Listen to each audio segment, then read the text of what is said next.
예레미야 애가 5장 9절에서 22절이고요. 오늘은 다시 새롭게 하옵소서. 다시 새롭게 하옵소서. 예, 5장 21절 말씀입니다. 같이 읽죠. 5장 21절.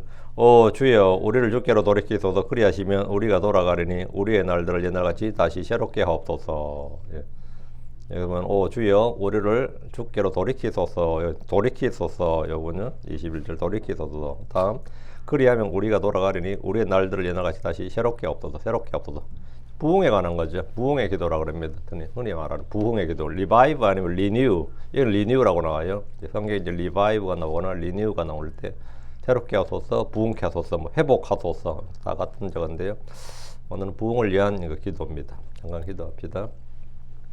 이제 거룩한 주 하나님 아버지 감사합니다. 이 시간 저희 마음도 새롭게 해주시고 아버지 저희를 다시 회복시켜 주시고 늘 강건하게 해주실 간구하옵고 전능자 주 하나님께서 하나님의 말씀과 성령으로 저희를 참 또 빌드업해 주셔서 저희가 하나님의 왕국의 유업에 상속을 받는데 부족함이 없도록 도와주십시오. 또 믿음의 길을 달려가는데 또 끝까지 최선을 다해서 또 표대를 향해서 달려가도록 해주시고 지치거나 쓰러지지 않도록 해주시고 낙심하지 않도록 해주시옵소서. 잘 행하다가 기진하지 말지니 하신 말씀대로 저희가 쓰러지지 않고 또 아버지 의의 관을 받을도록 생명의 관을 받을도록 그렇게 하시고 전능자 주 하나님께서 또 저희가 모든 일에 절제하고 하나님께서 주시는 것들을 바라보고 하늘에 있는 것들에 애정을 두고 아버지 이 땅에 있는 것들 또 저희 육신의 모든 것들을 쳐서 복종시키고 오직 좀 하나님께서 주신 또 하나님께서 말씀하신 것들에 관심을 두게 해 주시옵소서. 하나님 아버지님께서 은혜 많이 베풀어 주셔서 이 시간도 말씀이 선포될 때 선포되는 모든 말씀들이 성도들에 잘 전달되도록 해주시고 믿음으로 잘 받아서 마음속에 간직하게 해주시옵소서. 아버지는 저희 마음을 새롭게 저희 영을 새롭게 저희 생각을 새롭게 해주시길 간구합니다. 그리고 아버지는 저희 그 사람이 날마다 연약해지고 쇠해지고 있지만 저희 속 사람은 날마다 새롭게 되는 그런 일이 있도록 은혜 베풀어 주시옵소서. 전능자 주 하나님께서 말씀하신 모든 일들이 먼저 저희 안에서 이루어지도록 해주십시오. 감사드립니다. 주의 성기도합니다. 아멘. 아멘. 예, 오늘 공부할 말씀은 우리의 날들을 옛날같이 다시 새롭게 하옵소서입니다. 죄와 불법은 심판을 받아 죄와 불법으로 심판을 받아 멸망해 버린 유다와 예루살렘에 대해서 기도하던 예언자 예레미야는 다시 회복과 부흥을 위해서 기도했습니다. 이것은 모든 유대인들의 소망이자 기도입니다. 멸망한 유다가 다윗과 솔로몬 시절과 같은 그런 왕국으로 회복되기를 기도하는 겁니다. 북왕국은 아시리아의 멸망에서 온 땅이 흩어졌습니다. 남왕국 유다는 바벨론의 멸망에서 멀리 포로로 잡혀가 버렸습니다. 그럼에도 그들은 결코 이 땅에서 소멸되지 않았습니다. 이 세상의 수많은 민족들이 흔적 없이 사라졌지만 유대는 여전히 나라를 잃은 채로 몇 천 년간 그냥 그대로 건재하고 있습니다. 그들은 불 가운데를 지나고 물속을 통과해도 여전히 살아남았고 보존되었습니다. 이런 주께서 변하지 않는 분이시고 언약을 지키시는 신실하신 분이기 때문입니다. 사람의 상태와 상관없이 세상에 상관없이 말이죠. 하나님의 백성은 그대로 남아있다. 하나님을 따르는 사람 그대로 남아있다. 이건 굉장히 귀중한 진리입니다. 이 세상에 뭐 로마 시대가 되든지 중세 암흑 시대가 되든지 어떤 시대가 돼도 하나님의 말씀을 믿는 성도들은 그대로 남아있고 하나님의 교회는 소멸되지 않는다. 구약의 유대인들 소멸되지 않았는데 그러니까 우리나라 뭐 정치가 어떠저떠고 해서 미국이 어떠저떠고 해도 상관없습니다. 하나님의 교회는 그런 정치 제도로 바뀌는 거 아니에요. 하나님의 교회는 정치 제도가 어떻게 되든 간에 하나님의 교회는 그대로 유지되는 겁니다. 물론 이제 뭐 바꿀 형태에 다르겠지만 하나님의 교회가 소멸되고 그런 건 없습니다. 주님께서 변하지 않는 분이시고 언약을 지키시는 신실한 분이기 때문입니다. 신실한 분이다. 유다는 멸망하고 포로 잡혀가도 70년이 지나면 다시 이 땅으로 돌아옵니다. 그리고 메시아 그리스도가 오시면 그들의 민족들의 머리로 왕국을 회복합니다. 하나님 무너뜨리기도 하시고 세우기도 하십니다. 이 시간은 새롭게 하신 부흥케 하신 하나님에 대해서 잠깐 정리하고 본문을 공부하도록 하겠습니다. 이것도 영적 교훈적 적용입니다. 새롭게 하다, 갱신하다 이 말은 이제 킹제임스 성경에서 리뉴 이라고 하는데 마음, 힘, 영적 상태의 갱신을 말합니다.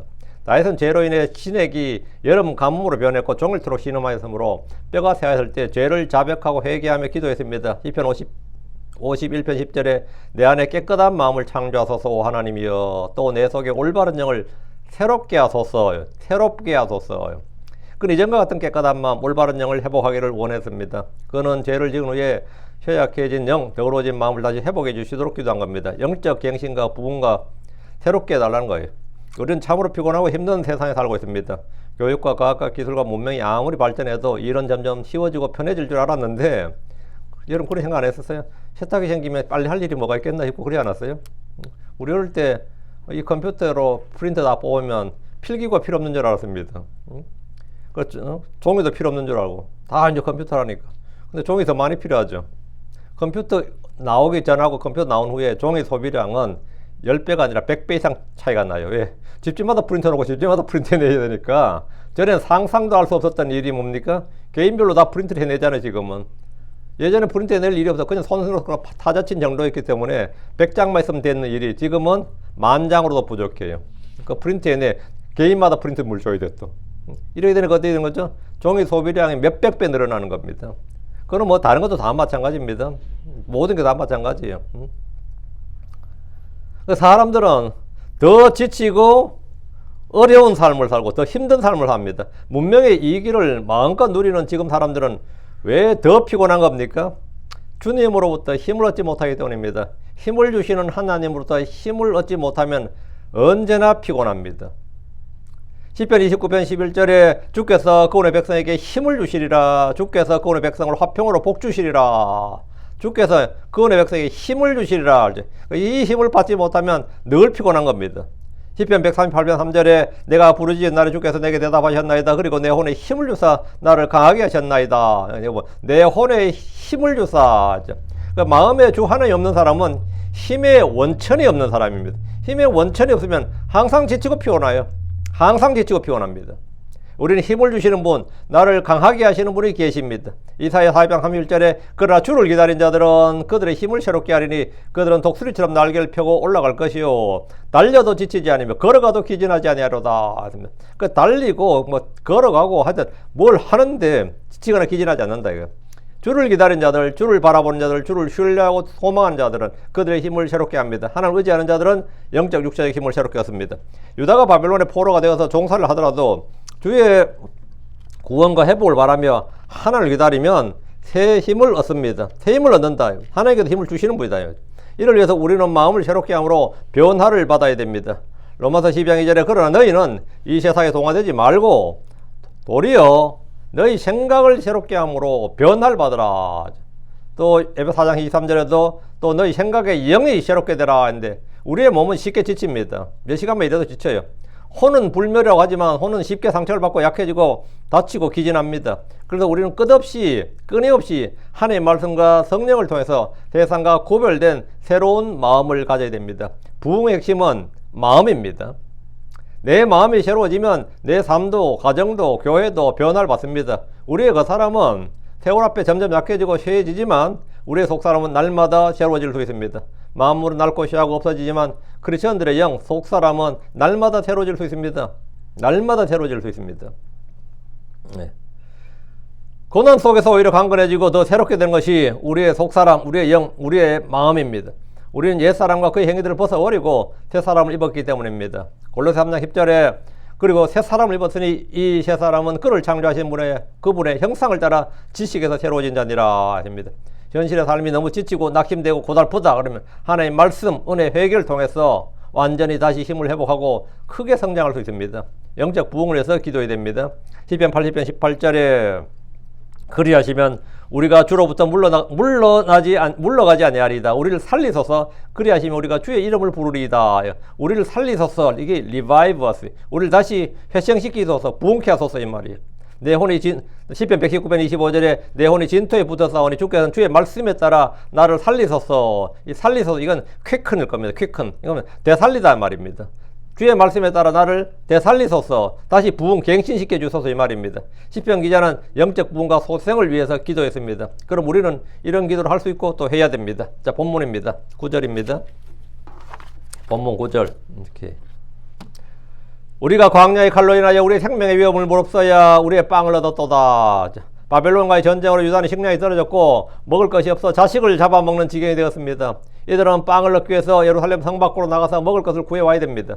양식을 구하려면 밖으로 나갈 수밖에 없었는데 식량을 구하러 나오는 사람들을 노리는 군대와 사냥꾼들이 있었습니다. 당시 사람은 금이나 은보다 더 가치 있는 가장 이게 뭐라냐 고부가가치 산업이에요. 사람을 잡는 게. 사람을 잡는 게 가장 뭡니까? 생산성 높은. 사람 잡으면 이건 종으로 쓸 수도 있고 노동력 활용할 수 있죠. 포로로 팔 수가 있죠. 종으로 팔 수가 있단 말이죠. 그러니까 이건 한 명 한 명 잡을 때마다 이게 돈인 거죠. 이거 엄청난 돈입니다. 이 군대와 사냥꾼들이 했다고요. 그 당시 사람은 종이나 노예로 팔 수 있는 최고의 상품이었단 말이죠. 유대인들은 손쉬운 사냥감이었고 양식을 구하러 오는 이들은 잡으면 꽤 좋은 돈벌이가 되었습니다. 여러분 생각할 때 한국이 안전한 나라라 그러는데 80년대까지만 해도요. 길거리 봉고차 항상 조심해야 되어 있습니다. 그냥 잡아가지고 납치된 애가 한둘이 아니었어요. 납치되는 게 치안이라는 게 얼마나 엉망했는지 인신매매 납치라는 것이 지금 현재도 있지만 그때는 정말로 학교에서 늘 하는 말이 낯선 사람 따라가지 마라. 이게 기본 매일 가르침이었어요. 낯선 사람 따라가지 마라가. 그만큼의 사람이 돈이라고요. 사람이 돈이라고. 이제 우리가 광야의 칼로 인하여 유다는 양식을 구하러 이집트든 다른 곳이든 광야를 통과해야 됩니다. 광야로 나가면 그들을 노린 자들이 있습니다. 광야의 칼은 적군, 약탈자, 도둑, 주변 유목민 등 다양합니다. 참 그들을 잡으면 종으로 팔거나 또 자기가 종으로 삼으면 되는 거니까요. 유대인들이 빵을 넣기 위해서 생명의 위험을 무릅써야 했던 어려운 사정은 대환란 때에도 반복됩니다. 적과 꿀이 흐르는 땅, 부족함이 없는 땅에 살았던 그들이 빵을 얻으려면 목숨을 내놓아야 됩니다. 그래서 이것은 죄의 결과이자 하나님의 심판입니다. 광야의 칼과 생명의 위험은 죄로 인해 하나님의 보호를 잃은 결과였습니다. 울타리가 걷어진 거죠. 하나님의 보호를 잃은 결과예요. 영적 황폐함은 생존의 위협과 생명의 위험으로 이어졌습니다. 그들은 죄와 불복으로 주님이 주신 보호와 공급과 은혜와 복을 잃어버렸습니다. 이는 크리스천들에게 죄가 영적 생명과 하나님과의 교제를 위협하며 고난과 불안으로 이끄는 현실을 깨우쳐 줍니다. 죄는 하나님의 말씀과 은혜의 단절, 즉 영적 기근을 초래하고 생명의 빵이신 예수님을 얻는 길을 막습니다. 회개는 이러한 고난에서 회복의 첫걸음입니다. 유대인들은 예루살렘 성에 음식이 떨어져서 양식이 떨어져서 생명의 위험을 무릅써야 칼의 위험을 무릅써야 빵을 얻었다면 이제 때가 되지 않아서 이 땅에 남은 자들은 생명의 위험을 무릅써야 교회를 갈 수 있습니다. 생명의 위험을 무릅써야 성경을 읽을 수 있어요. 생명의 위험을 무릅쓰지 않고는 신앙생활 자체가 안 됩니다. 왜? 잡히면 죽어요. 그런 시대가 곧 옵니다. 그런 시대가 곧 와요. 지금 우리가 너무 평안한 세상에 살고 있지만 이미 종교적 박해는 다 예정되어 있는 일입니다. 그리고 뭐 특히 우리처럼 믿는 사람을 우리 기독교인이라고 하지 않습니다. 우리처럼 믿는 사람은 미국 정부에서도 기독교 근본주의자라 그래요. 여러분 무슬림 해교 근본주의자 이런 거 들어보셨죠? 우리가 바로 기독교 근본주의자입니다. 기독교 근본주의자. 무슬림이 문제있나? 무슬림 근본주의자가 문제지. 기독교가 문제있나? 기독교 근본주의자가 문제지. 성경을 그 경전을 문자 그대로 믿는 사람을 근본주의자라 그래요. 이놈들은 항상 위험한 존재고 제거해야 될 대상입니다. 그럼 제거 대상 1순위가 누구냐? 여기 있잖아, 지금. 여기 사람들이 이제 제거 순위 1순위지, 뭐. 그 전에 하나님께서 불 올리지 않으면 진짜 끝장나는 거지. 생명의 위험을 무릅써야 우리의 빵을 얻었도다. 이런 날이 와요. 고난 중에 있는 유대인들은 먹고 살기 위해서 광야의 칼과 생명의 위험을 무릅써야 했습니다. 굶어 죽거나 칼에 죽거나 다 마찬가지입니다. 그래서 그들은 빵을 얻기 위해서 칼의 위험을 감수하고 나갔습니다. 이를 영적으로 해석하고 적용하면 이런 고난을 감수하더라도 하나님 말씀과 은혜를 얻기 위해서 투쟁해야 된다. 고난을 감수해야 된다. 박해와 시험과 심지어 생명의 위험을 무릅쓰고라도 주의 말씀을 공부하겠다. 난 하나님 말씀을 읽겠다. 이런 신앙적 결단이 필요합니다. 주의 말씀은 빵입니다. 예수로는 생명의 빵, 하늘에서 내려오신 살아있는 빵입니다. 광야의 칼은 사탄의 공격입니다. 여러분이 너무나 안일하게 그냥 성경 대충 읽다 말다 아직 이렇게 하는데 생명의 위험을 무릅써서 빵을 얻겠다. 이런 게 있어야 돼요. 자, 10절입니다. 우리의 피부는 극심한 기근으로 인해 속같이 검게 되었도다 했는데 이 한마디는 당시 그들이 참 비참한 상황을 충분히 짐작하고 알 수 있게 해줍니다. 이미 4장 8절에서 같은 말씀을 봤는데 4장 8절에 보면 그들의 용모가 그들의 용모가 숯보다 검으니 거리들에서 그들을 알아볼 수 없도다. 그들의 피부가 뼈들에 붙어서 말랐으니 그것이 마치 막대기 같도다. 얼마나 굶었는지 알겠죠. 피부가 속같이 걷게 되었다. 피부가 속같이 걷게 되었다. 극심한 기근으로 영양실조와 탈수와 질병과 신체적 징후죠. 이건 질병의 신체적 징후입니다. 백성의 고통을 다 나타나는 게 그 피부색입니다. 그 꼴을 봐라 그런 말 하잖아요. 그 꼴을 봐라.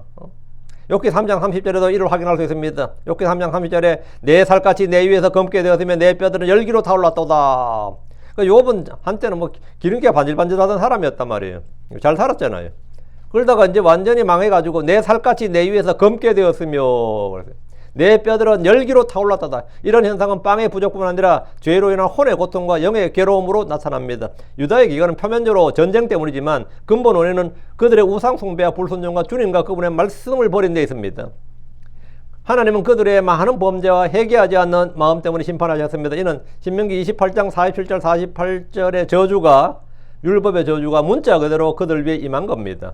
피부가 검게 된 것은 신체적 영양결핍 때문입니다. 마찬가지로 영적 양식이 공급되지 않을 때 우리의 속사람과 마음과 영혼은 검게 됩니다. 그리고 타올라요. 완전히 결핍되고 메마르게 됩니다. 여러분 목소리부터 달라지고 표정부터 달라져요. 앙칼지게 되고 여러분 마음에 은혜가 없으면 그 목소리부터 앙칼지게 돼요. 짜증부터 탁 나오고 안 그래요? 나만 그런가? 여러분 늘 성령 충만하다 보니까 안 그런가 보다. 저는 이게 왔다 갔다 해가지고 하나님께서 이 땅에 보내신 기근은 주의 말씀을 듣지 못하는 기근입니다. 죄는 영적 기근을 초래하며 회개는 영적 소생과 부흥의 길입니다. 그러나 이들은 칼의 위험과 기근으로 피부가 검게 되어서도 소멸되질 않았습니다. 피부가 검게 된 것은 고난의 극한을 보여주지만 생존 자체는 하나님의 은혜입니다. 물론 이렇게 사는 것보다 죽는 것이 낫다. 이렇게 사는 것보다 사는 것이 잘 죽는 것이 사는 것보다 낫까? 이렇게 사는 차라리 죽는 것이 낫다. 이렇게 생각할 수 있겠지만 이들이 받는 고난과 징계는 모두 합력하여 선을 이룹니다. 이런 고난 속에서 드려야 할 기도는 부흥의 기도입니다. 시편 85편 5절에 7절입니다. 주께서 우리에게 영원히 분노하시겠나이까? 주께서 모든 세대 이르기까지 주의 분노를 바라시겠나이까? 주께서 우리를 되살리사 주의 백성이 주를 기뻐하게 하지 아니하시겠나이까? 우리에게 주의 자비를 보이소서. 오 주여, 또 우리에게 주의 구원을 허락하소서. 주님 우리에게 영원히 분노하겠느냐? 모든 세대까지 주의 분노를 이게 계속하겠느냐? 그렇지는 않다 이거죠. 우리는 다시 다시 부흥할, 다시 새롭게 될 그런 시대가 온다 이거죠. 사람들은 육체적 빵의 부족으로 괴로워하고 고통받으며 불평합니다. 그러나 그들이 알아야 할 것은 사람이 먹어야 할 빵, 구해야 할 빵, 사람을 살게 하는 빵은 하나님의 입에서 나오는 모든 말씀이란 겁니다. 하나님의 입에서 나오는 말씀을 먹기 시작하면 이상의 경제적 문제도 풀립니다. 희한하게도 내가 영적으로 문제가 해결되고 내 마음에서 문제가 해결되면 이 삶의 문제도 해결돼요. 저는 이게 제일 크게 이제 한 게, 중학교를 갔거든요. 저는 먹고 살 길이 없었어요. 왜? 내가 자신이 먹고 살 길이 없는 사람이 항상. 근데 우리 고등학교 거기 학교 앞에 어떤 좀 사는 사람 집이 애가 오토바이 사고 크게 나가지고 초등학생인데 학교를 못 다녔어요. 2년 정도를. 교통사고 굉장히 크게 난 거예요. 걔가 초등학생이 유급을 못 하잖아요. 우리 고등학교에다가 공부 잘하는 놈 하나를 좀 자기 집으로 보내달라고 한 거야. 자기 집 입주가에 그때 가해 금지 시대예요. 근데 그런 경우는 예외 케이스예요. 그래가지고 걔 공부 시키면서 고등학교 3년 무사히 다녔잖아요. 그 집에 가서 먹고 하면서. 그래 입주가 3년 했지. 대학교도 마찬가지 똑같았습니다. 그렇게 해가지고 대학 다 다녔습니다. 그 하나님께서 도우셔야만 가능한 거예요. 이건 그냥 영적으로 문제 풀리면 하나님께 다 해결하시는 겁니다. 영적으로 풀리면 영적인 마음의 문제 해결되면 다 해결돼요. 이게 여러분 아닌 것 같아도 이거는 100% 확실한 겁니다. 100%. 이게 영적으로 해결되면 영적으로 해결된 게 아니에요. 삶이 해결돼요. 가정의 문제도 해결되고 부부 문제도 해결되고 자식 문제도 해결되고 다 해결돼. 난 우리 애들 말하는데도 이게 내가 뭔가 잘못했나 싶고 그래. 내가 뭔가 문제가 있나 싶고 그렇다고. 좀 뭔가 좀 해결해야지. 이게 우리는 이런 고난 속에 드려야 할 기도가 있는데 이게 뭐냐 부흥의 기도라 했죠. 부흥의 기도. 예, 부흥의 기도를 하라고. 사람이 그냥 삶이 너무 힘드니까 종교도 신앙도 기도도 다 필요 없다. 그렇지 않습니다. 반대예요. 이럴 때 오히려 기도하고 주님께 회개하고 구할 거 구하고 할 때 해결된다고. 이때 필요한 게 뭐냐? 하나님 입에서 나오는 모든 말씀이에요. 줄일 때 배워야 될 진리가 이겁니다. 줄일 때 배워야 될 진리. 사람이 빵으로만 살 것이 아니요 하나님 입에서 나오는 모든 말씀으로 살리라. 사람이 빵으로만 살 것이 아니요 하나님 입에서 나오는 모든 말씀으로 살리라. 지금도 세계에 수많은 사람이 영양실조로 병들고 죽습니다. 그러나 영적 기근은 그보다 훨씬 더 심각합니다. 11절입니다. 그들이 시온에서 여인들을 유다의 도시들에서 처녀들을 욕보였도다. 이게 레비쉬란 단어인데요. 욕보였다. 소위 뭐지만 성폭행이에요. 어느 성경은 이걸 강간하였다 되는데 이게 너무 이제 세가지고 제가 그냥 욕보였도다, 능욕하였도다 뭐 이런 정도로 좀 약할 좀 시켜야겠다 싶어서 제가 욕보였도다 했는데요. 그들은 유다를 침략한 바빌론 군대와 주변 민족들입니다. 그들이 시온에서 여인들을 유다의 도시들에서 처녀들 욕보였는데 그 여인들 하면 이제 결혼한 사람 기혼자들고 처녀들 하면 미혼자들이죠. 그 기혼 미혼을 가리지 않았다 이 말이에요. 여자들을 가리지 않았다는 거예요. 이것은 사람을 죽이는 것이나 포로 잡아가는 것과 더불어 가장 큰 치욕을 남기는 장면입니다. 고대나 중세 전쟁뿐만 아니라 1, 2차 세계대전에서도 군인들이 저지른 성폭행 강간은 흔한 일이었습니다. 한국도 가장 근대에 참여한 전쟁이 베트남전이잖아요. 그 베트남전에서 한국 군인들이 베트남 여자들을 저해서 굉장히 많아요. 실제로. 베트남은 이제 한국에 책임은 안 묻습니다. 왜? 자기들 성전국이기 때문이죠. 성전국이기 때문에 뭐 그런 건 안 묻지만, 네. 그리고 거기 나오는 그 베트남 애들 전부 다 김씨야. 한국 애들이 책임지기 싫으니까 전부 다 이름 뭐냐 물으면 전부 다 김이라고 그러고 가는 거예요. 다 김씨라고 그러잖아요. 군인들이 저지른 성폭행 강화는 이건 흔한 일이었습니다. 흔한 일이었어요. 이사야 13장 16절에 그들의 자녀들도 그들의 눈앞에서 산산이 부서질 것이며 그들의 집들은 노략을 당하고 그들의 아내들은 능욕을 당하리라 했죠. 이게 이사야 예언입니다. 이사야는 비교적 가까운 시기에 일을 예언한 겁니다. 예레미야는 거의 당대고 이사야 약간 앞선 시기잖아. 이사야 히스기야 시대니까. 그들의 자녀들도 그들의 눈앞에서 산산이 부서질 것이면 죽는다는 말이에요. 그들의 집들은 노략을 당하고 재산 약탈이죠. 그들의 아내들은 능욕을 당하리라. 사람이지 이거는. 이미 기근과 약탈로 쇠약해진 백성에게 추가된 고통이 여인들, 처녀들 욕보인 일이었는데 전쟁이 나면 군인보다 더 힘든 게 민간인이라 그래요. 민간인들은 물자를 군인들에 대야 되잖아요. 그 재산을 다 빼앗기는 거예요. 사실 빼앗기는 게 아니라 전시 후원이라 그래가지고 진짜 모자라면 진짜 집에 있는 말이죠. 양은 냄비까지 다 뺏어간다는 말이 다른 거 아니에요. 전쟁 물자거든요. 그게 뭘 만들어야 되니까 거기다가 이런 일을 당하니까 진짜 민간인 특히 여자들이 더 고생이고요. 군대에 있는 군인보다 더 고생이, 근데 이건 뭐 어디서는 통계로 다 나온 일이에요. 실제로. 자, 12절입니다. 통치자들은 그들의 손에 의해 매달리고 장로들의 얼굴은 존중받지 못하였도다. 통치자들은 그들의 손에 매달린다는 것은 매달린다 이게 뭐냐? 통치자들이라면 왕족과 귀족이죠. 유다에서는 제사장들도 통치자에 속합니다. 바빌론 군대에 처형당했다 이 말입니다. 전쟁에서의 패전국의 고위 정치인들, 관료들, 장군들, 장교들은 모두 전범으로 몰려서 죽임을 당합니다. 전범이 아니라도 전범으로 몰아 죽여야 돼요. 예. 그래야 뒤가 문제가 안 되죠. 전쟁 끝났을 때도 뭐 반란을 일으킨다든가 뭐 다시 부흥운동 하든가 이런 거 못하기 때문에 일단 다 처리를 한다고요. 그 민초만 남기는 거죠. 전범 몰려 모두 죽입니다. 장로들의 얼굴은 존중받지 못하였다. 이 말은 그들이 붙잡혀서 모욕과 불경을 당했는데 바벨론은 예루살렘을 포위하고 성전을 파괴하면서 왕족과 지도자들을 처형하거나 포로로 잡아갔습니다. 시드기야 왕의 아들들은 즉결 처형을 당했습니다. 장로들은 이스라엘 사회에서 존경받는 권위자였으나 이제는 아무것도 아닌 패전국의 포로에 불과하고 그냥 늙은이에 불과했습니다. 13절. 그들이 젊은이들을 끌고 가서 맷돌을 돌리게 하였으며 아이들은 나무 아래서 쓰러졌도다. 그들이 젊은이들을 끌고 와서 맷돌을 돌리겠다 이 말은 유대의 청년들을 노예로 삼았다는 겁니다. 포로 잡아서 뭐 하겠어요? 노예로 삼지. 청년들은 노역에 동원되었습니다. 아이들은 나무 아래 쓰러졌다 이 말은 벌목에 동원되고 나무를 나르다 탈진해 죽었단 말입니다. 문맥적 흐름을 보면 기근과 성폭력, 그다음에 통치자들과 장로들 같은 지도층의 붕괴, 그리고 젊은이들과 아이들까지 고통을 겪는 유대 사회의 완전한 붕괴를 지금 차례대로 보여주고 있습니다. 14절. 장로들은 성문으로부터 떠났고 젊은이들은 그들의 음악을 그만두었도다. 그러니까 유대의 성문은 장로들이 백성을 재판하는 곳이죠. 성문이라는 곳이 재판하는 곳이에요. 유대의 장로들은 실질적으로 유대의 지도자들이었습니다. 지도자들. 장로들이 지도자들이에요. 그 장로들이 성문으로부터 떠났다 이 말은 그들이 유대 사회에서 가졌던 지위와 힘과 영향력을 모두 잃어버렸고 더 이상 장로가 아니라 평민이 된 겁니다. 장로들이 성문에서 떠나면서 유대인들은 그들의 법이나 관습에 따라 재판을 받을 수 없게 되었습니다. 장로들이 떠났으니까 재판권이 누구한테 간 거죠? 사법권이 당연히 바벨론에 가는 거죠. 그들이 재판을 받아도 이제는 장로들이 못 받는 거죠. 그들이 죄를 지으면 바벨론에 세운 관리들에 의해서 바벨론 법에 따라서 재판을 받게 됩니다. 국방이 무너지면 치안권, 사법권도 당연히 적국에 넘어가 버립니다.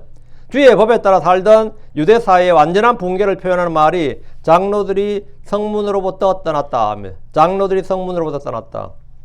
젊은이들은 그들의 음악을 그만두었도다 하죠. 만국의 상황에서 음악이 존재할 수가 없습니다. 전쟁 때 부르는 노래는 군가와 선동가요가 전부입니다. 패망하고 나면 부를 노래가 없습니다. 음악이나 연극이나 스포츠 같은 문화, 예술은 경제가 발전하고 평화로울 때나 하는 것이지 어려울 때 젊은이들은 문화, 예술, 스포츠가 아니라 전쟁터로, 노역터로 가서 일을 해야 됩니다. 싸우고 일을 해야 됩니다. 15절 우리의 마음에 기쁨이 그쳤고 우리의 춤이 애곡으로 변화했도다. 이것은 당시 유대 사회의 비참한 현실이었습니다. 가족들, 친지들, 형제들, 친구들이 죽거나 포로가 되어 붙잡혀갖고 남은 자들은 노역과 세금으로 죽을 지경이었습니다. 차라리 죽은 게 더 편한 게 아닌가 싶을 지경이에요. 왕족들이 잡혀가서 내시가 되었고 통치자들은 처형을 당했습니다. 당연히 그들의 마음에 기쁨이 그쳤고 춤이 애곡으로 변했습니다. 마음에 우리 한국에서 아주 진짜 반대파를 막 몇천 명 죽인 정치인이 한 명 있습니다. 조선시대에. 그게 송강정철이라는 사람이에요. 근데 그 사람이 정치적으로는 그런지 몰라도 문학성이 아주 뛰어난 사람이야. 근데 그 권력이라는 게 변하고 변한다고 그놈도 그렇게 칼자루 휘둘다가 강원도 쪽으로 오지로 이제 귀향을 갔죠. 귀향 가서 지 귀향 풀어달라고 막 그렇게 왕에서 아부를 떠는 그게 그 유명한 작품이 삼위인곡, 홍미인곡, 관동별곡 그런 거예요. 그 인곡이란 게 뭐냐면 왕이여 제발 나 기억해서 나 좀 풀어달라고 나 좀 삼위인곡이면 생각을 사자 사랑을 사모한다 사자잖아요. 응? 왕을 사모해서 부른 노래 이 말이에요. 나 제발 좀 풀어달라. 내 얼마 지금 죽고 있다. 이거 풀어달라는데 근데 문학성은 뛰어나지. 그래서 그 자체가 노래야. 그 당시에 그 양반이 쓴 거는 그 자체가 아니 책 자체가 그냥 노래예요. 운율이 얼마나 좋은지. 그 보면 마음에 맺힌 시름이 첩첩이 쌓여요. 짓느니 한숨이요 짓느니 눈물이라고 들어보셨죠? 얼마나 그렇죠. 맨날 잘 먹고 잘 살다가 귀양살이해서 죽을 마신 거죠. 그러니까 짓느니 한숨이고 지느니 눈물이라 하면서는 이제 왕한테 좀 살려달라고 난리친 게 났는데 자기가 그런 눈물이 한강까지 간다느니 별게 다 나와요. 강원도에서 흘린 눈물이 한강까지 간다고 그런 거 있는데 이 말은 기양간 송광정철이 자기 처지를 표현한 거예요. 참 내가 딱 듣는데 참 마음에 맺힌 시름이 첩첩이 쌓여서 이게 지금도 이 설교 주면 이게 기억나더라니까요. 첩첩이 쌓여있어 짓느니 한숨이요 짓느니 눈물이요. 우리도 이 말 많이 썼거든요. 이 젊은 애들이 그런 게 있다고 이 말은 다 기억했다고 짓느니 한숨이요 짓느니 눈물이라 하면서 이랬는데 이게 지금 바빌론 포로로 잡혀가는 유대인들의 심정이에요. 짓느니 한숨이고 짓느니 눈물이라고. 눈물 안 나면 한숨 나오고 한숨 안 나면 눈물 나온다 이 말이죠. 그 바빌론에 멸망한 그 유대인들이 솔직히 귀향과 송광정철하고 비교할 수 있는 거죠. 그 처지의 비참함은 귀향 가서 앞나라 알서도 거기서 죽을지 살지 모르는 그 귀향 간 사람도 물론 처지가 궁핍하지만 지금 70년간 포로 잡혀간 이 사람들의 마음은 이런 말로 다 할 수 없죠. 다 말로 다 할 수 없는 거죠. 처지가 비교할 처지가 아니에요. 16절입니다. 왕관이 우리의 머리에서 떨어졌도다. 우리가 죄를 지었으니 화가 우리에게 임하는도다. 왕관이 우리의 머리에서 떨어졌다는 것은 유대 왕국이 멸망했다. 왕이 죽었다는 말입니다. 이제 더 이상 왕국이 아니라는 거야. 왕관이 떨어졌다. 우리에게서 왕관이 떨어졌다. 우리의 왕이 없어졌다. 죽었다. 우리의 왕이 없어졌다. 그들은 주의 법을 가진 주의 백성으로서 하나님이 그들의 왕인 왕국의 백성이었습니다. 근데 다윗과 그의 아들들은 하나님의 기름 부음 받은 왕이 었습니다. 이번 전쟁으로 그들은 하나님의 선택된 민족 언약의 백성이란 유대인의 민족적 특권과 위엄을 상실하고 노예가 되어버렸습니다. 우리가 죄를 지었으니 화가 우리에게 임하는도다. 정확한 말이죠. 이것이 그들의 머리에서 왕관이 떨어진 이유입니다. 크리스천들에게 주어질 왕관이 있습니다. 우리는 왕관이 떨어지지 않는 왕관이 있어요. 관을 얻기 위해서 힘쓰며 절제하는 자들이 주어지는 썩지 않는 왕관. 이건 상을 얻기 위해서 달린 자들에게 자기를 살면서 절제하면서 할 거 다 하면서 그런 사람 없습니다. 여러분이 운동 경기를 한번 하더라도요. 여러분 얼마나 그들이 절제한지 모릅니다. 이 크리스천들이 삶에 절제가 없으면 말이죠. 정말 일요일다 예배 드린다. 난 토요일날 어떻게 지내야 된다. 그 개념이 없어. 밤에 게임을 하고 있어 밤새. 그리고 늦잠 자가지고 교회를 못 가네. 전에 제가 다니던 교회도 그랬어요. 항상 이놈이 그 오후 2시에 나타나는 거야. 응? 그래서 니는 왜 11시 예배를 못 오냐 했더니만 밤새 게임을 한 거예요. 일어나 보니까 11시네. 일어나 보니까 12시야. 응? 일찍 일어나니까 10시야. 오기가 좀 애매한 거죠. 그걸 제가 한번 불러가지고 혼을 냈어요. 예배라는 게 11시에 있는 게 그게 하나가 예배가 아니라고. 전날부터 준비를 하라고, 전날부터. 응? 목사가 설교 준비하는 거면 예배 준비하는 건 줄 아냐고. 응? 성도가 교회에 오는 것도 헌금도 전날 준비하고 교회에 오는 것도 내일 교회 가야 되는데 이걸 항상 우선순위더라고. 내일 교회 가야 되는데 오늘 이거 못한다고. 내일 교회 가야 되는데 내일 교회 가야 된다고 의식을 하기 시작해야 된다고. 토요일은 최소한. 응? 금요일부터 하면 더 좋고 나는 월요일부터 해요 하면 더 좋고. 응?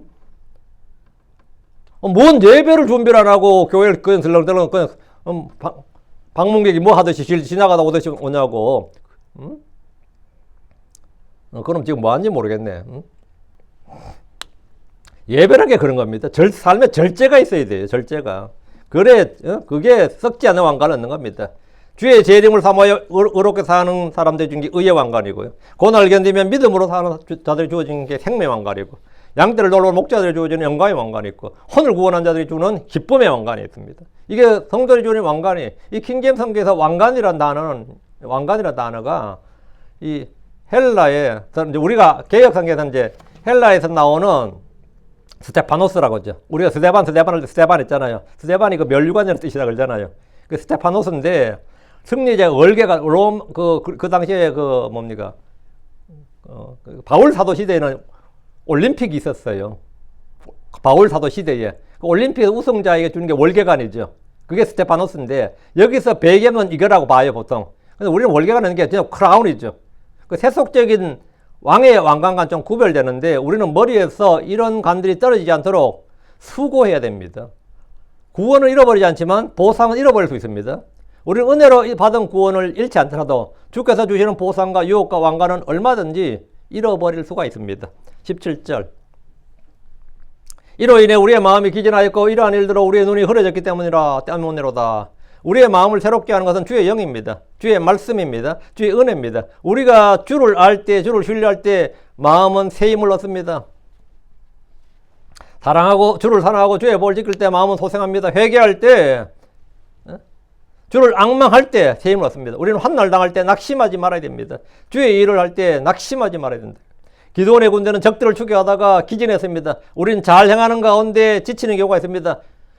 맨날 다니는 교회, 맨날 하는 일, 맨날. 어느다 보면 나도 그냥 좀 지치고 기진하고, 이제 그만 다닐 때가 됐나 싶기도 하고, 이제 그만할 때가 됐나 싶기도 하고, 이럴 때가 있어요, 실제로.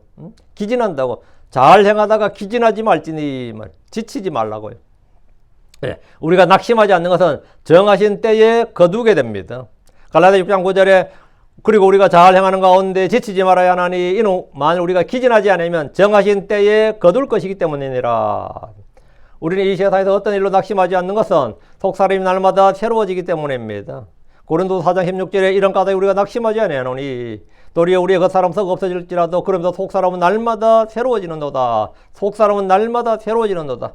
내가 날마다 새로워진다. 이게 좀 체험적으로 좀 와닿아야 됩니다. 이 날마다 새로워진다는 게. 난 날마다 힘들고 날마다 지치고 날마다 피곤하고 이게 아니라 정말 힘든 가운데도 속에서 정말 난 요즘 날마다 새로워진다. 이게 좀 체험적으로 와닿아야 돼요. 주의 징계를 받을 때도 우리는 낙심하지 않습니다. 그것은 바로잡음과 단련과 의의 열매를 맺기 위한 것이기 때문입니다. 히브리 12장 5절에 그리고 너희가 자식들이 하든 너희에게 말씀하시는 권면을 졌도다. 내 아들아 너는 주의 징계를 멸시하지 말며 또 너희가 그분께 책망받을 때 낙심하지 말라. 우리가 지치고 기진하지 않는 것은 확실한 길이 있습니다. 지치고 기진하지 않는 방법이 있다고요. 주 예수님을 깊이 생각하는 겁니다. 히브리서 12장 3절에 이는 죄인들이 그분을 대적하여 이처럼 거역한 것을 견뎌내신 그분을 깊이 생각할지니 이것은 너희가 너희 생각 속에 지치고 기진하지 아니하게 하람이니라 했습니다. 힘들 때 이거 먹어, 이거 마셔. 아니 힘들 때 이거 해야 그러면 좀 힘이 좀 회복돼. 그런 게 있으면 뭐가 있어요? 그런 게 뭐 있나? 김치국물인가? 힘들 때 이거라도 마셔. 힘들면 이거라도 해. 크리스천에게 힘들어 방법이 있다고. 예수를 깊이 생각해. 다른 큰 거 안 해도 돼. 예수를 깊이 생각하면 분명히 영이 생각이 새로워집니다. 이거는 지금 내가 장담할 수 있는데요. 한번 해봐요. 정말 진짜 진영을 정말 힘들고 지치네. 한 1분이나 2분만 좀 예수를 좀 생각하자.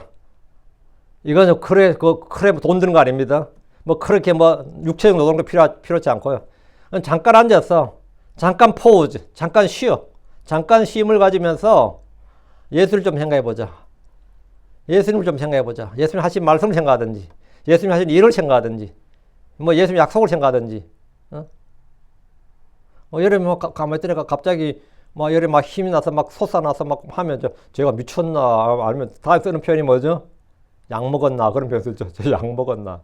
내가 맨날 약 먹는다. 맨날 하나님 언약을 먹지. 내 맨날 약 먹는다. 응? 맨날 약 먹어야 돼. 여러분 맨날 약 드셔야 돼. 약 드실 시간이야. 알았죠? 여러분 약 드실 시간이야. 약 드실 시간에 약 드셔요.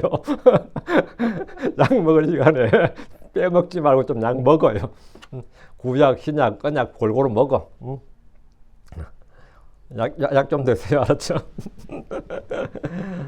자, 지금 유다와 예루살렘은 주의 징계와 심판을 해서 마음이 완전히 기진했습니다. 이러한 일들로 눈이 흐려졌습니다. 마음이 기진하면 시력에 문제가 생긴다는 것은 안과 의사가 아니더라도 누구나 다 경험하는 일입니다. 시력은 몸의 건강 상태를 나타내기도 하고 마음의 상태를 잘 보여주기도 합니다. 지금 17절에 이로 인해 우리의 마음이 기진하였고 혼이 기진했다는 거예요. 우리의 이러한 일들로 우리의 눈이 흐려졌기 때문이라. 눈은 뭐죠? 가시적으로 표현되는 거예요. 야, 내가 아무리 괜찮다 해도 몸이 알아서 반응하네. 그런 거 있죠. 난 마음 괜찮다 하는데 몸이 알아서 그냥 반응할 때가 있습니다. 그게 눈이 흐려지는 것하고, 뭐 피부가 쭉쭉 갈라지는 것하고, 뭐 입안에 터지는 거하고, 뭐 아니면 코피가 쏟아지는 거하고, 뭐 목이 뭐 쉬는 거하고, 이런 게 다 몸이 알아서 반응하네. 좀 괜찮으세요? 괜찮아 하는데, 뭐 니는 괜찮다 그러지만 네 몸이 알아서 보니까 몸이 지금 엉망이네. 몸이 벌써 진짜 뭐 피부 색깔부터 변한단 말이죠. 제 안색이 변한다 그러잖아요. 그래서 우리 눈이 흐려졌단 말이죠. 주의 재앙이나 심판에 대해 아는 사람들은 듣기만 해도 마음이 가라앉고 다리가 떨립니다. 그런데 이들은 직접 주의 심판과 재앙을 몸으로 겪었어요. 왕국이 망하고 성읍이 불타는 걸 직접 봤습니다. 그들의 재산이 완전히 불타버린 걸 본 겁니다. 그럼 어떻게 했어요? 정말 다리가 풀리는 거죠. 다리가 풀리죠. 그리고 마음은 기진하고 눈이 흐려진다고. 18절. 왜냐하면 시온산이 황폐함으로 여우들이 그 위를 걸어다니노다. 이 한마디가 모든 걸 다 가르쳐주네요. 이 19절 한마디가. 유다의 멸망을 가장 잘 보여주는 것이 바로 시온산의 황폐함입니다. 예루살렘의 성전이 지어진 산이 모리아산이죠. 모리아산입니다. 이 산은 성전으로 인해서 성전산으로 불립니다. 템플 마운틴이라고 불려요. 이름이.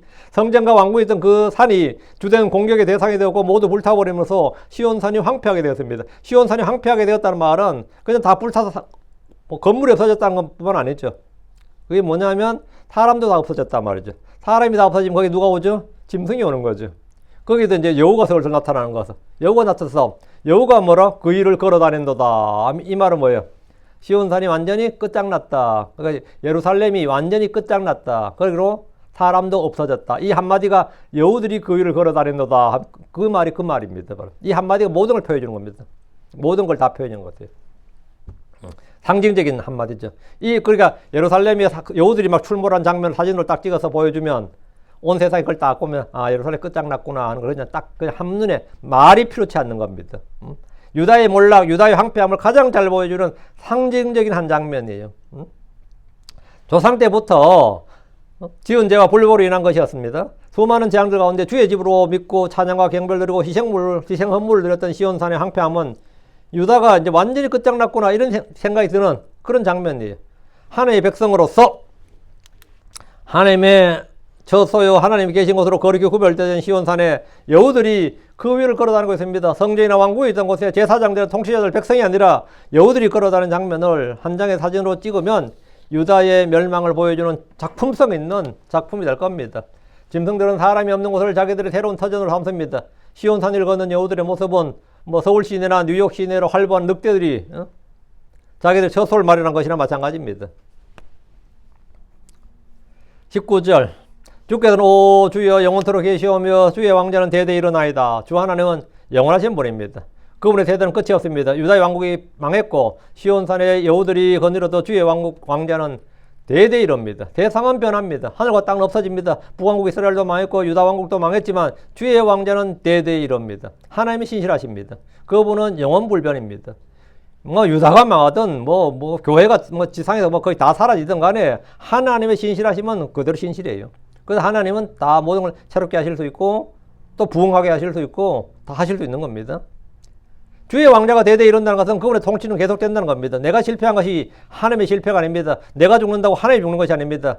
마찬가지로 유다 왕국의 멸망은 하나님의 왕자, 그분의 통치와 아무런 관련이 없습니다. 주께서는 율법에 기록된 대로 심판을 집행하셨고 맹세의 말씀에 따라 그들이 소멸되지 않게 보존하시고 회복시키실 겁니다. 20절. 어찌하여 주께서 우리를 영원히 잊으시오며 우리를 이렇게 오랫동안 버리시나이까. 고난에 처한 사람들이 이런 불평할 수 있습니다. 당연히 할 수 있죠.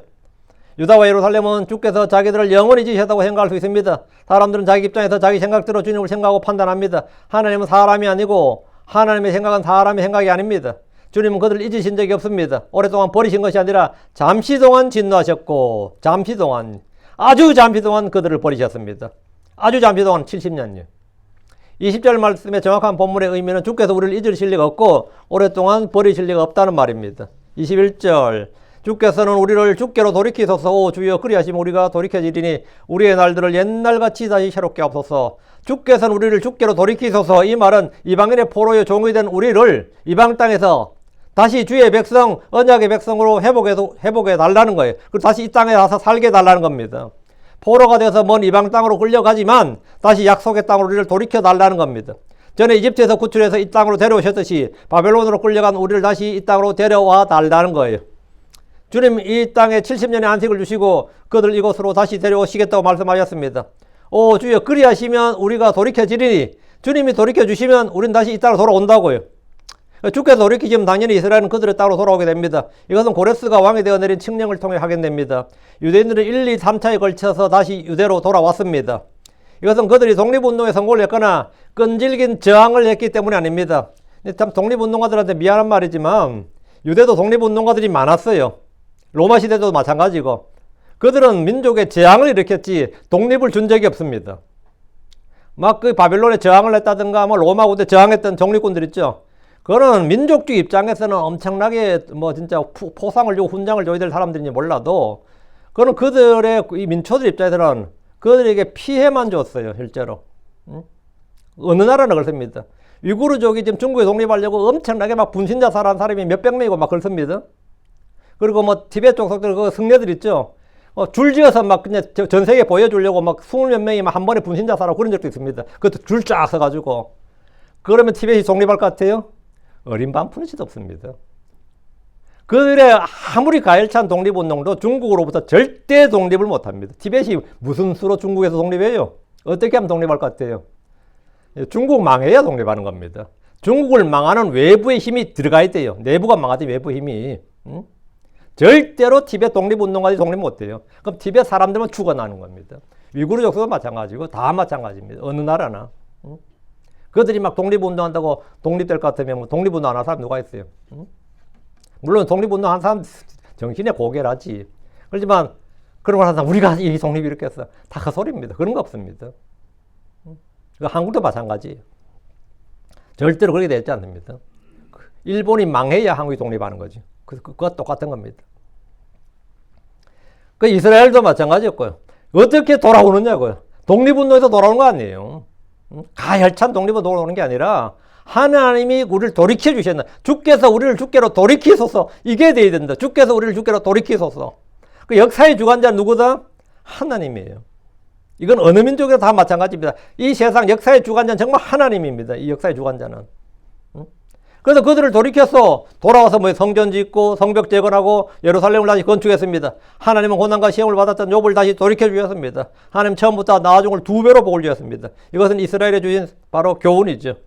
이제 대환란이 끝나면 주님은 이스라엘을 다시 2배가 아니라 몇 배로 복을 주십니다. 다시 21절. 우리의 날들을 다시 새롭게 하옵소서. 바벨로 돌아오면 이전처럼 왕국을 새롭게 해달라는 겁니다. 이 기도는 지금까지 성취되지 않았습니다. 이 기도는 주 예수님이 이 땅에 재림하셔서 왕자에 앉으실 때 성취됩니다. 이것을 왕국이나 성전 회복, 율법 회복, 또 이 땅에서 유대인들의 지위나 신분에 관한 것이 아니라 그들의 마음과 영적 상태로 적용하는 것이 가능합니다. 그들은 귀환에서도 여전히 왕국에 속고 이방인들의 통치를 받았습니다. 처음엔 바벨론의 통치를 받았고 다음엔 메데 페르시아 다음에 그리스, 다음 로마 제국의 지배 아래에 있었고 1948년에야 겨우 작은 독립국을 세웠습니다. 예루살렘은 아주 일부만 회복했을 뿐입니다. 그러나 그들이 주 예수를 믿고 영접했다면 그들은 소원대로 왕국을 다시 회복했을 겁니다. 주께서 승천하신 후에 회개하고 회심해서 복을 받아들였다면 그들은 영적으로 새롭게 되었을 겁니다. 사도행전 3장 19절에 20절에 그런즉 너희는 회개하고 회심하라. 그리하면 주의 면전에서부터 새롭게 하는 때가 올 때에 너희 죄들이 지워질 것이요. 또 그분께서 예수 그리스도 미리 너희에게 선포되신 그분을 보내시리라.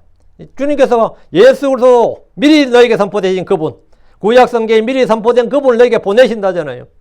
이 말씀은 현재도 여전히 유효합니다. 누구든지 주 예수를 믿으면 죄들은 지워지고 새롭게 하는 때가 옵니다. 22절 그러나 주께서 우리를 철저히 거절하셨으며 주께서 우리를 대적하여 심히 진노하셨나이다. 이것은 현실의 문제입니다. 지금 현재 그들은 스스로를 낮추고 주의 징계와 심판을 수용해야 됩니다. 그러나 주께서 우리를 철저히 거절하셨으며 이것은 그들이 죄를 짓고도 회개하지 않았기 때문입니다. 주께서 우리를 대적하여 심히 진노하셨나이다. 죄와 불법이 그들 안에 넘쳤기 때문입니다. 그럼에도 주께서 보내신 말씀을 받지 않았고 주의 예언자들을 핍박하고 죽였습니다. 주를 찾고 부른 대신에 이집트의 손을 내밀고 그들로부터 구원을 기다렸습니다. 주께서 유다를 대적하여 심히 진노하신 이유는 반복해서 말씀하셨습니다. 그러나 주님께서 그들이 그러하다고 해서 주님께서 조상들이 하신 맹세 언약이라든지 주님께서 친히 하신 말씀이라든지 주님께서 성경에 미리 기록된 어떤 일들을 이루지 않으시냐? 그렇지 않다 이거예요. 그럼에도 불구하고 주님은 언제나 신실하시다.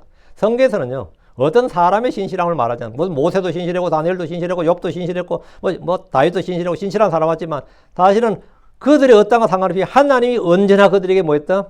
신실했다. 그게 핵심이에요. 하나님이 신실했다는 거예요. 하나님은 변함이 없으시고 언제나 신실하셨다. 그러니까 내가 신앙생활 할 때 말이죠. 올라갈 때도 있고 낮아질 때도 있고 막 개판 칠 때도 있고 엉망일 때도 있지만 나는 신실하지 않으니까 그런 거예요. 그냥 하나님은 어떤 거죠? 그런 가운데도 언제나 신실해. 하늘의 해가 언제나 뜨는 것처럼 그 하늘의 해가 뜨는 것처럼 항상 하나님은 그보다 훨씬 더 뭐하다? 그보다 더 신실하다. 그보다 더 신실하고 아무리 뭐 해도 시간은 간다 하잖아요. 예, 시간은 그냥 가잖아요. 아무도 멈출 수가 없습니다. 그같이 하나님은 뭐 어떠한 게보다 변함없이 변함이 없고 신실하시다. 신실하시다. 여러분 이 말씀을 믿고 여러분이 주님이 신실하시는 이러면 여러분도 어떻게 되느냐? 사람은 믿음대로 돼요.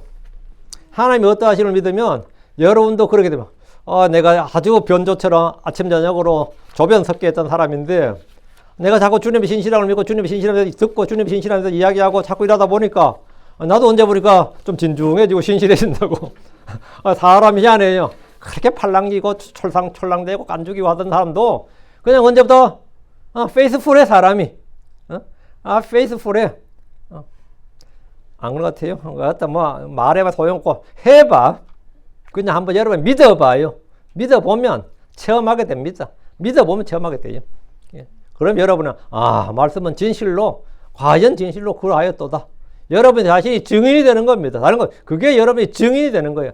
말씀은 내가 트라이 해보니까 전부 다 사실이었도다. 그게 열매입니다. 그게 삶의 열매, 그게 열매예요. 그게 말씀의 열매고 성령의 열매고 그게 체험이에요. 네, 기도합시다. 위대하시고 거룩한 주 하나님 감사합니다. 하나님께서 은혜 주시고 복 주셔서 하나님 주신 말씀을 이제 다 선포했습니다. 오늘 예레미야 이걸 마쳤는데 참으로 고난 중에 있던 예루살렘, 고난 중에 있던 유다의 그 울부짖음이 참 지금도 저희 귀에 생생하게 들리는 듯이 그렇게 생생하게 기록되어 있습니다. 아버지는 그러나 저희가 여기서 받는 배움, 교훈, 경고, 훈계가 있습니다. 또 이것들을 우리를 위해서 본보기도록 기록되는데 저희가 주를 신뢰함에 있어서 더욱 뛰어나게 해주시고 아버지는 변함없는 주님을 더욱더 신뢰하고 주님을 신실하신 주님을 저희 마음에 품고 저희가 평생토록 주님께 참 순수하고 또 순결하게 또 마음과 믿음을 지킬 수 있도록 해주시옵소서. 주의 성령께서 저희를 굳게 붙들어 주시고 주의 말씀으로 저희를 또 세워주시고 아버지 하나님 저희가 이 세상에 동화되지 않고 또 이 세상의 조류에 휩쓸리지 않고 세상 풍조에 떠밀려 다니지 아니하고 주의 말씀에 굳게 붙어 있도록 해주시고 주의 사랑 안에 주의 진리 안에 주의 은혜 안에 꾸준히 거하게 하여 주시옵소서. 또 저희가 주의 말씀 안에 꾸준히 너희가 내 말에 꾸준히 거하면 했는데 제가 주의 말씀에 꾸준히 가길 원합니다. 아버지 하나님 저희 마음에 참으로 이 말씀을 단단히 박힌 목과 같이 박아주셔서 이것이 어떠한 경우도 떨어지거나 아버지 하나님 또 저희 마음에서 분리되지 않도록 해주시옵소서. 어려울 때마다 저희가 주님을 주 예수를 깊이 생각하게 하셔서 저희 마음이 소생되게 하시고 영이 새롭게 하시고 생각을 새롭게 해주시고 마음을 새롭게 해주시고 또 아버지 하나님 더욱더 부흥되게 하여 주시옵소서. 늘 성령 충만하게 하시고 주의 신선한 기름으로 기름 부어 주셔서 저희가 참으로 그 사람과 달리 이 세상 상황과 달리 저희 처지와 달리 언제나 마음은 새롭게 해주시기를 간구합니다. 감사드립니다. 주의 승 기도합니다. 아멘. 아멘.